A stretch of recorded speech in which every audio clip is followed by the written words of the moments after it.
like I've done a lot of quiet gigs, and so my girlfriend has basically gotten to the point where she will come with me on tour because she wants to sit in beer gardens and like drink wine and like get free pub meals and feel like she's part of the band. But she actually leaves when I start playing music. And it's a bit like, like, thanks, babe.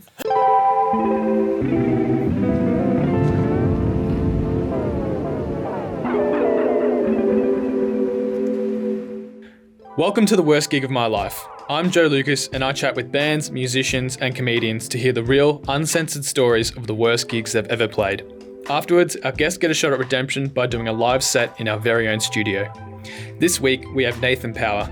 Nathan has toured all over Australia and has the horror stories to prove it. This episode contains bad language, so don't even think about listening or watching if you're a young, impressionable child. We'd also like to thank our caterers, Devour It Catering, who provide award-winning pies for all of our guests. This is the last episode of 2020. We'll be back in the second week of January with some more great stories and great guests. Enjoy the show. So I've got a couple that I'm going to talk about. So I need to set the scene a little bit, I think, for the first one. Mm-hmm. So I toured for probably about 3 years in a terrible two-piece blues band.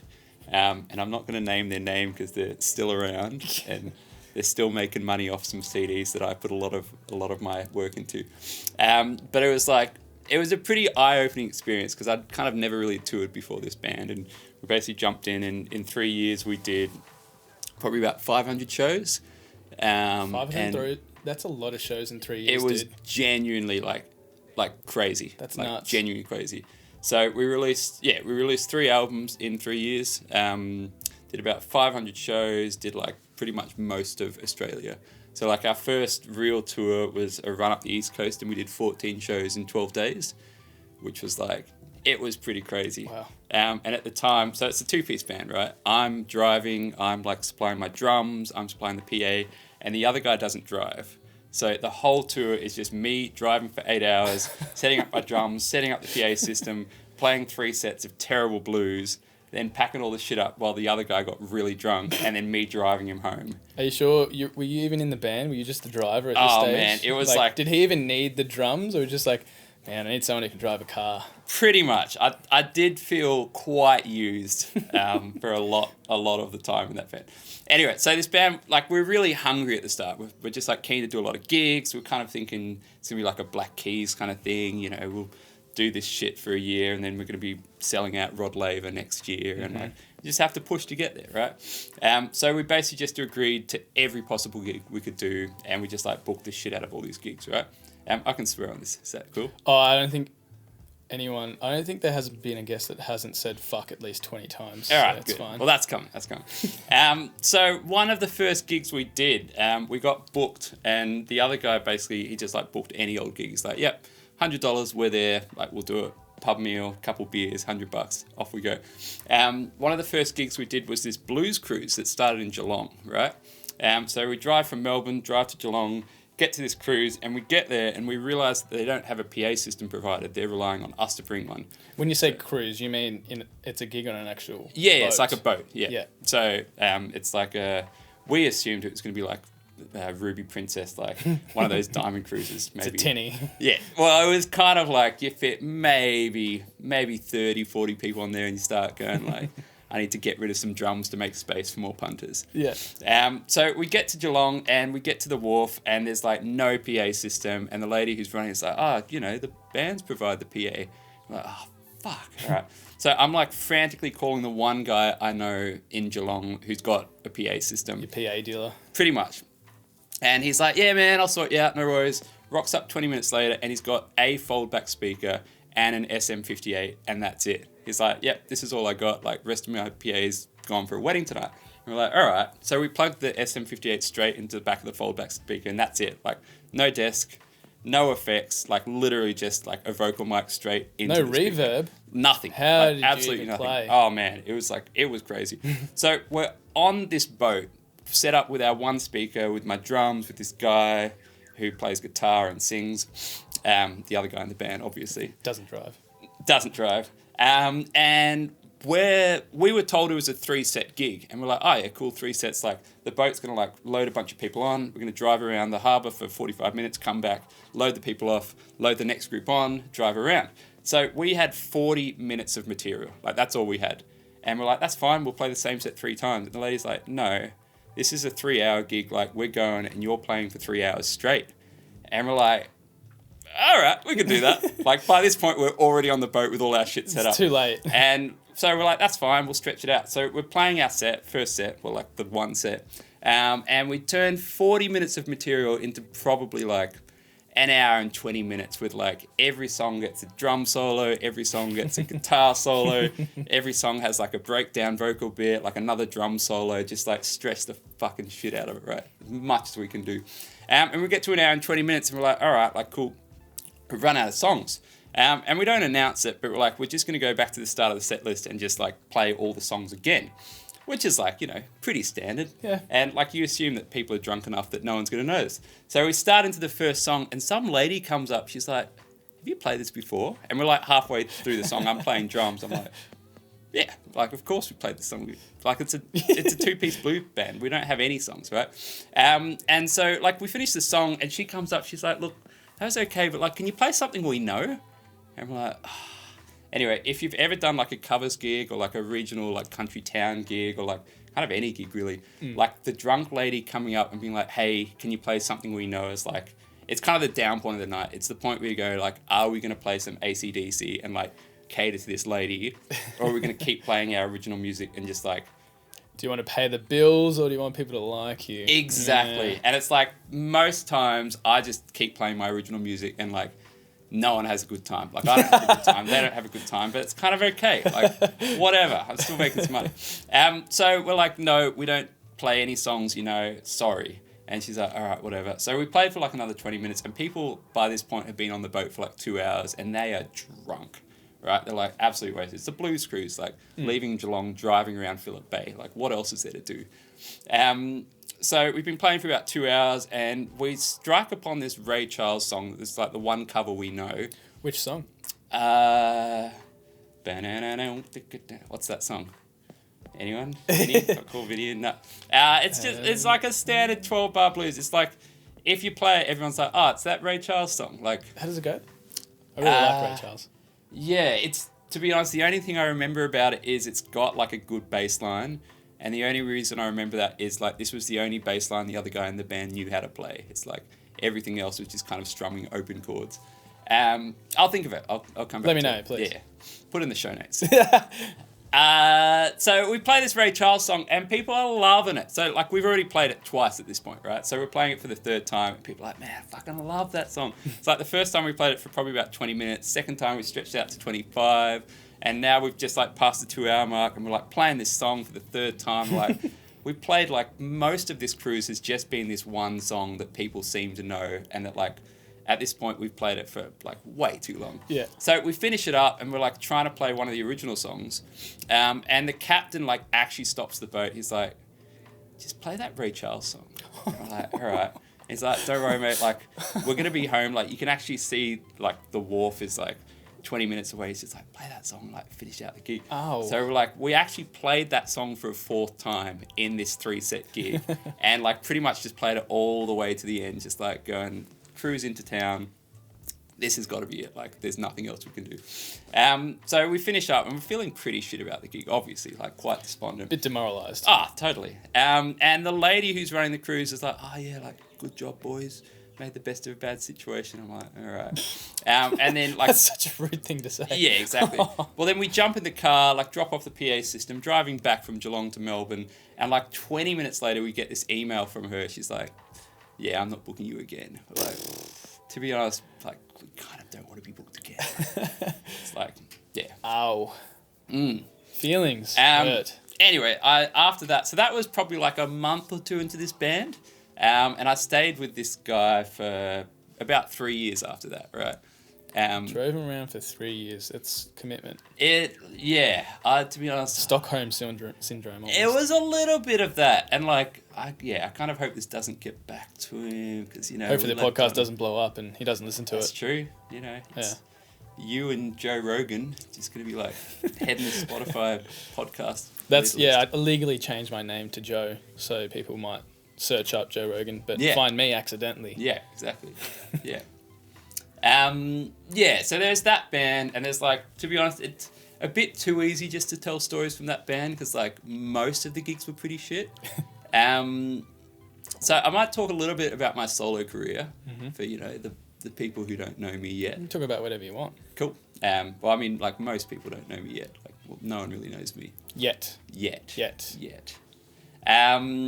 So for the last couple of years after I left that band, I've been doing like a solo kind of singer-songwriter folk thing. And I didn't really get like enough punishment playing in a two-piece band that like drove around the country. So I decided I'd just drive around the country solo, playing solo gigs because like that's much less punishing, right? And so it would have been, we're doing this in 2020. This would have been like probably spring 2019. So what's that, like September?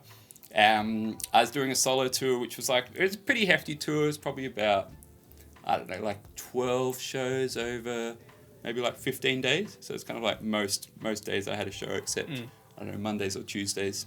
For people who haven't toured Australia, it's kind of like finding gigs on Mondays and Tuesdays and even Wednesdays is pretty tricky unless you're in Melbourne or Sydney, right? And it's like, because there's long distance between everything, it's kind of like you don't want to stop in, I don't know, insert random country town here like Bright or Beechworth or Goulburn or Wodonga.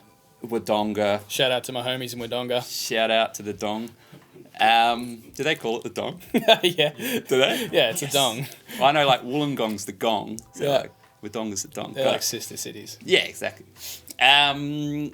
So yeah, like it's kind of hard to get gigs on like Monday, Tuesdays, Wednesdays, unless you're in Melbourne. Even in Melbourne, it's like, who wants to gig on a Monday night? Like, there's not too much point in it. It's like peak hospitality worker finish their weekend shift and they're out. Yeah. Not a good folk vibe, but no, that's the kind of people that are out on Monday. Yeah. Well, it's kind of like, I don't know, gang of youths sold out 9 nights at the Forum. It's like a band like that could play on a Monday night in Melbourne and then have a good time. But probably get away with it, yeah. Yeah, I'm not there yet. Working on it. Yet. Anyway, so I did this tour last year around the release of an EP that I released then. And it was mostly pretty good. It's like I do a lot of kind of brewery gigs. It's like they kind of dig having this guy playing like quiet acoustic folk songs in the background. But kind of the main problem I made for myself was I hadn't really booked any accommodation. And it's like, it's fine because like a lot of places I've got friends, like Canberra, Sydney, all those places I've got friends. And there's a couple places where I'm sort of like sleeping in my car out the back of the gig, which sounds romantic, or maybe it doesn't sound romantic, but my car's actually like this little Kia hatchback. And what I did like just before this tour was I took the back seats out and I kind of like cut a foam mattress in half and sort of like contoured it to one side of the car. Right? You're not a short man. No, you wouldn't fit, 5'10"-ish. Well, that was the thing. So like to fit, I have to basically put the driver's seat down and then fold this mattress kind of over it, which is fine because like most of the back is flat and then there's just this big sort of like uplifty bit where the driver's seat is. But the bigger problem is that like I took my PA system, I took 2 guitars, I took a banjo, like all this stuff with me. And I'm like keeping it all in the car overnight. Obviously, I'm not going to put it anywhere else. And it's kind of like the only way to make it fit was to sort of stack it down one side. Yeah. But I hadn't actually like road tested it before the first night I had to sleep in it. And I realized when I get in there that like actually I have to hold the guitar case to like lie in bed. So like the whole night I'm like out the back of this pub in, I want to say like Tamworth or Armidale, somewhere like kind of like mid New South Wales. And I'm like sleeping in a car park on my like half foam mattress, hugging my guitar, and I'm just like, man, like I've made some poor life choices. It'll pay off. It also couldn't. It most likely won't pay off. That's okay. Anyway, so I was doing this tour and I was actually having a pretty fun time because that particular gig, like I made it sound really bad, but I made friends with the guy who was running the bar and he's basically just like free cocktails on tap. And it's like, I wouldn't even look at him and I'd just be playing a song. I wouldn't even look and he'd just sort of like walk up and drop like another drink beside me. And it was just like, oh, hey, man, like, this is a new thing that I've just whipped up. And it's like, yeah, try this, cool. I'm like, oh, hey, man, like, here's something that, like, those people over there wanted you to have. I'm like, did they want me to have it? Like, he's got a crush on you. Maybe. And I'm pretty sure he was just, like, bored and just going, like, we're just going to get this guy very drunk and see what happens. So, yeah, I did this whole tour, and I basically got all the way up to... I don't know if I should name the place, but it's in a town called Yamba. And sounds made up. If there's any... Well, Yamba's actually a really beautiful town, but if there's any touring musicians listening to this podcast, they will know there's one hotel in Yamba that does live music, and it's a bit of a legend, right? Like, everyone knows this place because Yamba's sort of... I'm trying to place it exactly. It's kind of like halfway between Byron Bay and Sydney-ish. It's kind of like near Coffs Harbour, kind of in that area, yeah, right? Okay. So it's like if you're going from Sydney to Byron Bay and you don't want to drive 9 hours or whatever it is, you're probably going to stop in Yamba or Coffs or one of those other towns around here. And for some reason, this particular hotel just like, I don't know, they've got like a nice stage or something. Something's going on, like everyone just stops there.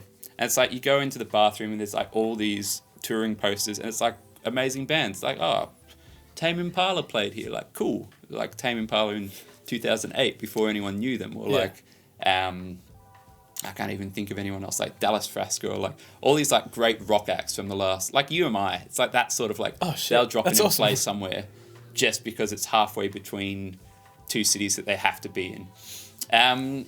So I've played there a bunch of times, and like invariably, like we normally play there on a Thursday night because like we'll play in Sydney on Wednesday, play in Yamba on Thursday, play in Byron on Friday, get up to Brisbane for Saturday. It's like you've got like a good week of shows going. Yeah. And most times, yeah, you're just there on a Thursday night, and they'll give you a bunch of free booze and like a bunch of free food, and they'll put you up in the room upstairs, and like you're gonna have a pretty good time because it's Thursday night. Anyway, this was the last date of my solo tour, and I'd driven from Melbourne to Yamba over whatever, like about 2 weeks, and this was like a Sunday afternoon, and I'd never played there on a Sunday before, and I'm like, look, this will be fine, like it's a gig, whatever, I'm getting my insert amount of money here, probably like $50. Pub meal and $25. No, it was I think this was actually like a decent paid gig, which was why I decided to do it.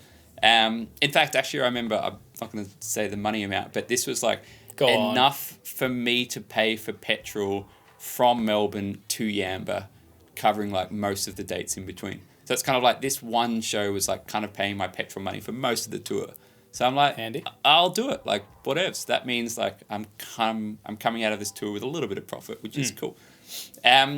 So I get there at midday and I'm talking to the bar lady. She's like, yeah, you set up in the beer garden. I'm like, all right, like what's the beer garden? And one side, I'll tell you the name of this place afterwards and you can look it up. One side of the hotel is like, it's kind of like a Wes Anderson film. It's sort of like this beautiful, like big, like bleached walls that looks out across the ocean. And it's like, it's actually on the edge of a cliff. Like those, like the balcony there is like literally, you could like jump off the cliff and you land in the water. It's like, it's beautiful. It's absolutely awesome. Stunning. And the beer garden is on the other side, which is kind of just like at the top of this hill on a car park. And I'm like, all right, like, was it in the venue? Yeah, it's like out the front of the venue. So it's like you sort of have to walk through the beer garden to get into the venue, and then you walk out the other side onto the balcony. You've got the beautiful view. Yeah, so that's where Tame Impala play. They play on the other side. Yeah, exactly.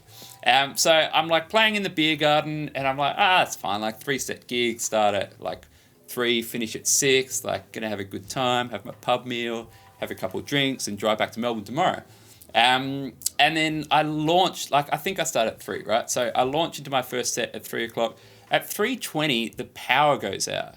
And I'm just like, fuck, like, that's kind of annoying. So, like, put my acoustic guitar over in the corner. I go talk to the bar lady. I'm like, hey, what's going on? She's like, like, the whole town power's gone out. And I'm like, fuck, that's kind of annoying. And you get like, 12 hours a day. Yeah, exactly. Can't be greedy. Well, that's true.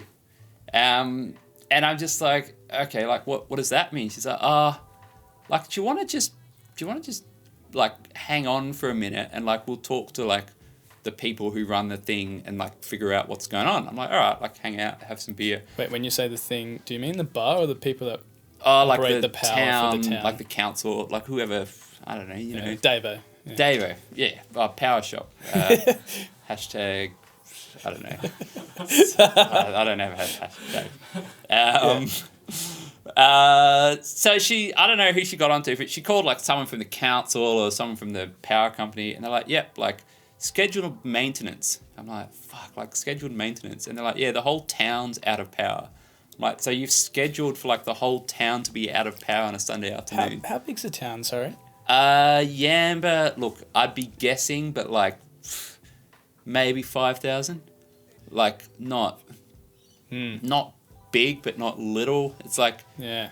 Weird for that whole town to just I know go down. Yeah, and also weird that like they didn't tell people. Like you'd assume that they just like let it drop everyone, be like, hey, like we're replacing the power lines. Yeah, you'll be out from this time to this time.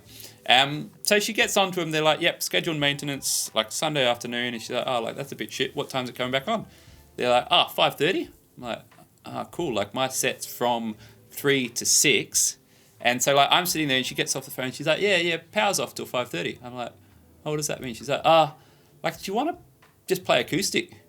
I'm like I've set up my whole PA system. Yeah. Like, do you want me just to like actually play acoustic in the beer garden? She's like, yeah, that'll be fine, right? I'm like, well, not really. Like, have you ever played acoustic? It's like you're playing at, I don't know, fucking your mate's like backyard barbecue, and you're the guy in the corner, like the drunk uncle playing guitar, and everyone's ignoring you.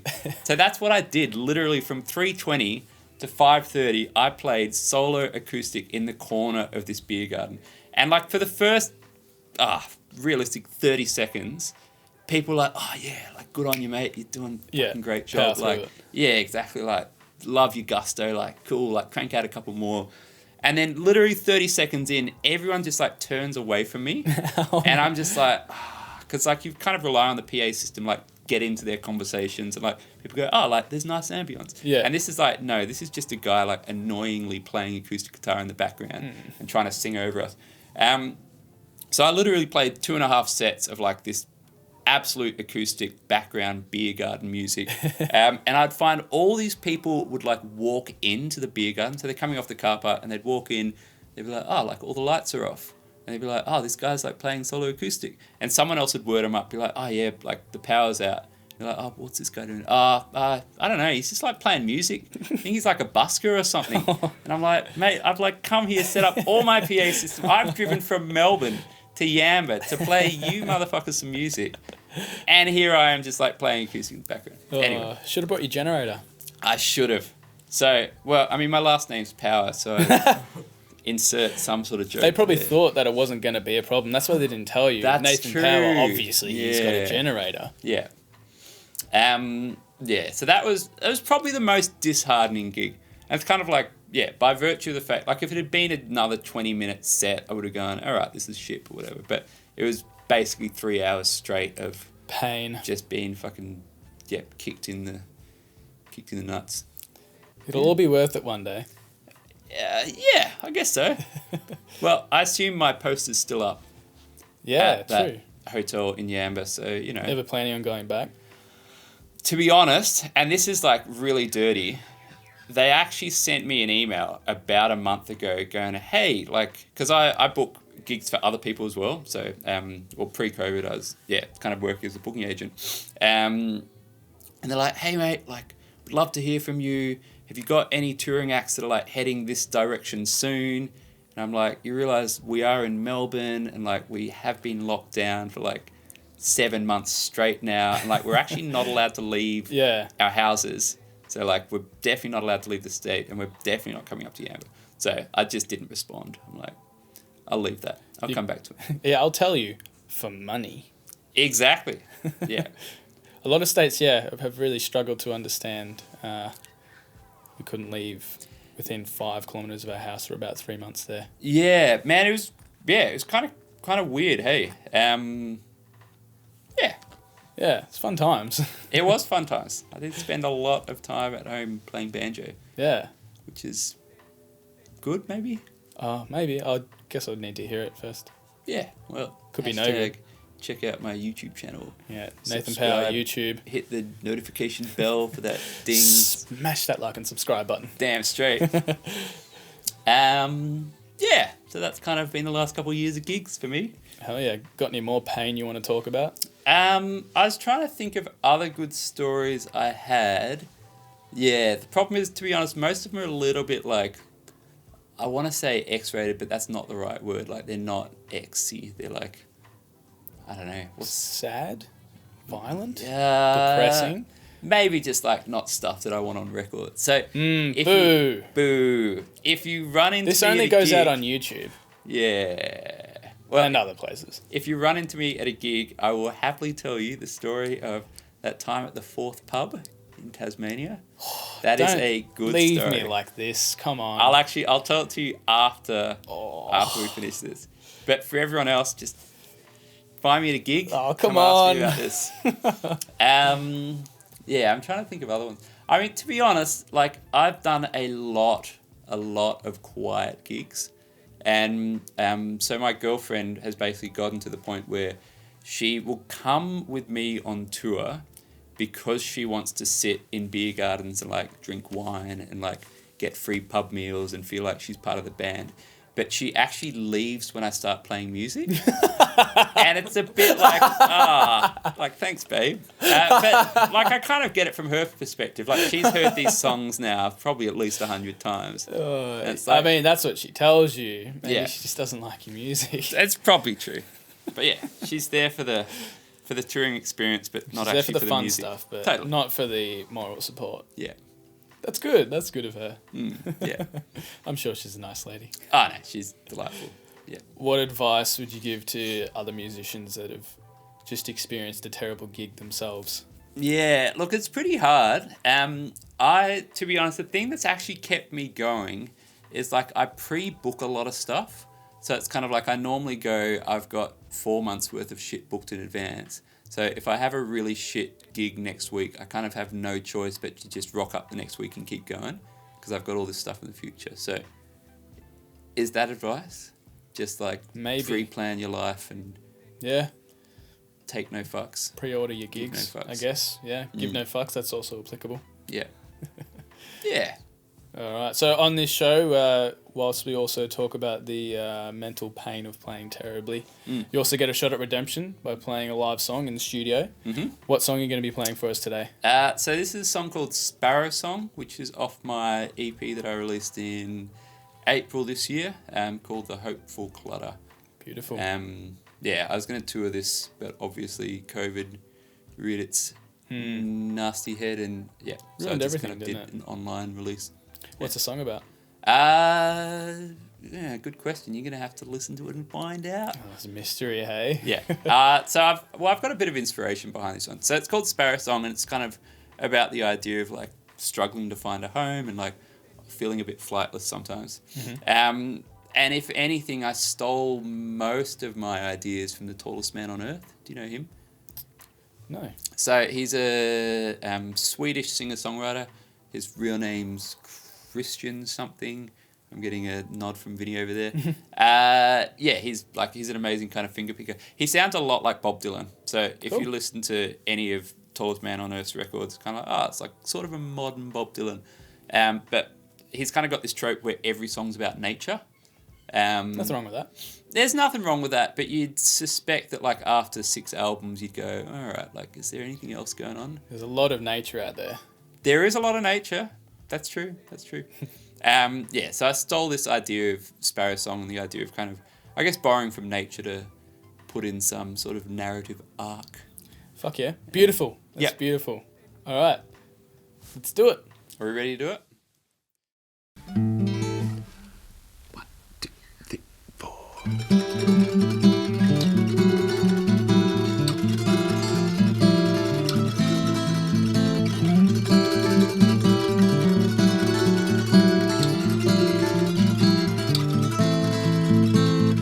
Sparrow, land on your feet, find a place to sit and be. This wind has never felt so icy. Yes, I'll find my feet this time, branch the land that's only mine. Leave the broken earth below me. Leave the broken earth below me. leave the broken earth below me. Let me leave my sins, let the hopeful flutter in. Never had a song to sing, no place to call my home. Little bird on little wings, flying south to chase the spring, dreaming up the higher things, a place to go home.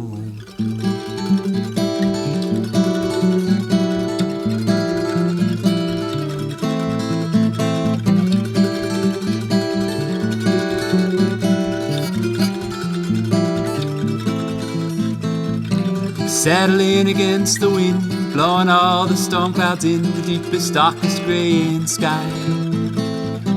Another night to spend alone, another night to spend at home. The storm is not a match for flight. This storm is not a match for flight. This storm will never match my flight.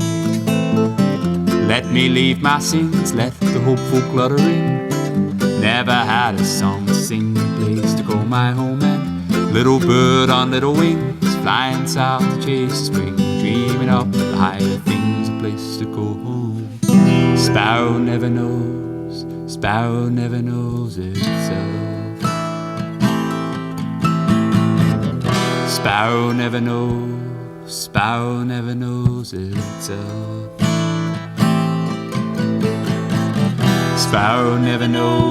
Sparrow never knows itself. Sparrow never knows, drag your psyche through itself. The wind will pull down houses, rain will knock down trees, and I will float away amongst the breeze. Shorter than a startled whisper, quiet than a whispered shout. Never needed any love to let these broken wings come out. Let me leave my sins, let the hopeful clutter in. Never had a song to sing, a place to call my home. And little bird on little wings, flying south to chase the spring, dreaming up the higher things. Let me leave my sins, let the hopeful clutter in. Never had a song to sing, a place to call my home. And little bird on little wings, flying south to chase the spring, dreaming of the higher things, a place to go home.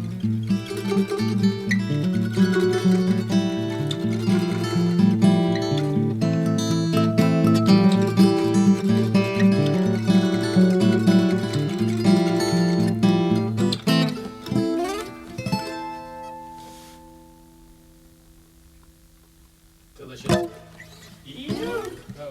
Very nice. And that's it. Thanks for listening.